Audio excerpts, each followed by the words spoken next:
The Kenya Ferry Services has admitted that their maintenance record does not match up to the International Safety Management Code on safe operations at sea, while assuring the 340,000 people who use their services daily to cross the Likoni Channel of their safety.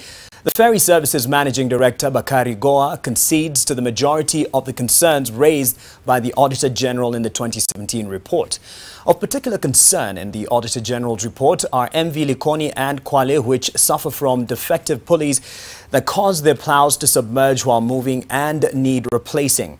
NTV's Olive Burrows raised this concern and more with the Ferry Services Managing Director, who turned the tables on the executive's failure to live up to its commitments.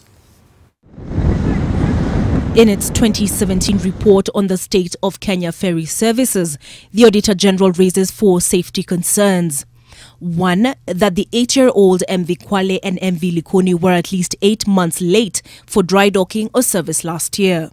2. That MV Kwale had operated for 30,000 hours without undergoing an engine overhaul, 22,000 more than the ideal 8,000. That not all the ferries are insured for third-party liability, which would make compensation a difficulty in the case of an accident. While Bakari Gowa denies the charge, taking the position that all the ferries are properly insured, he concedes the rest, blaming financial constraints for the delay in the dry docking of MV Likoni and MV Kwale. It was partly caused by scheduling of the older ferries, MV Harambe and MV Nyayo, for dry dock, and partly also based on the cash flow availability.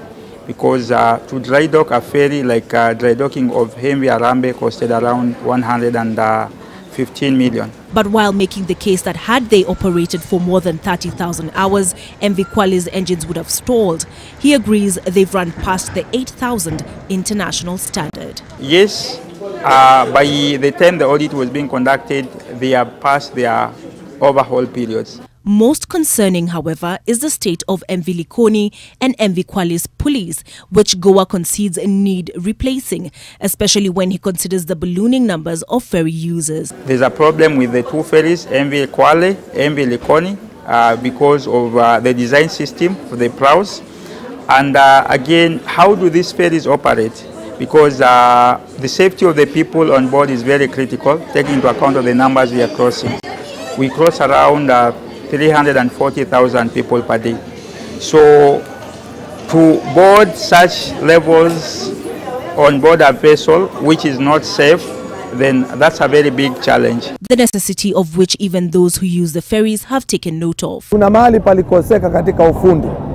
Na ni kwa sababu hizi lamps vile zinaonekana sio lampu za kutoa mahali kama hapa.